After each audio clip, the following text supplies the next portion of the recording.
Сәлем баршаңызға. Бүгін осындай дәмді, иісі мұрынды жаратын, үгітілген осындай керемет пирог дайындайтын боламыз.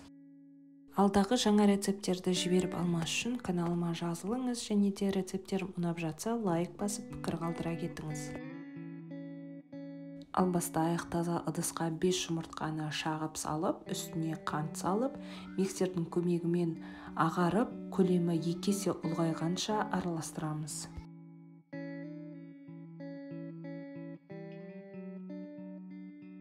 Жұмыртқамыз ағарып көлемі ұлғайған соң, үстіне сүт және сұйық майымызды қосып, тағы да жақсылап бір келкі болғанша араластырамыз.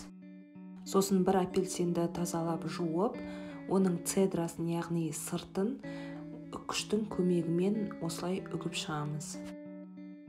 Лимонның, апельсиннің цедрасы керемет дәм және де мұрын жаратындай иіс береді.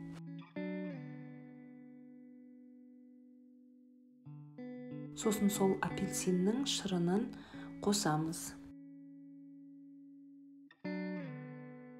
Миксердің көмегімен бір келкі масса шыққанша араластырамыз.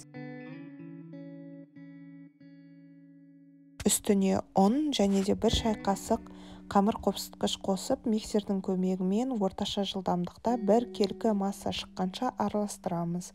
Көп араластырудың қажеті жоқ.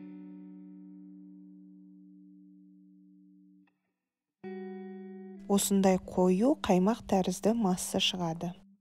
Пергамент қағазы төселген формамызға қамырымызды құйып, шет-шетіне жететіндей етіп, бетін түзулеп шығамыз. Бетіне себетін крошкасын дайындаймыз. Үй температурасында еріп тұрған сары майымызға ұн және қант салып, қолдың көмегімен үгітеміз.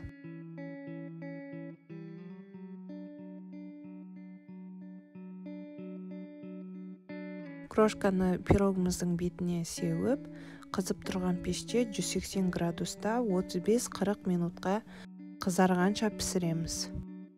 Пештен шығарып толық суыған соң бетіне қант ұнтағын сепсеңіз де болады. Бірақ өзінің түсі де өте әдемі болып шыққандықтан мен сепкен жоқпын. Иісі керемет мұрынды жаратын болып шығады және де бүкіл үйді алып кетеді. Өте жұмсақ әрі дәмді.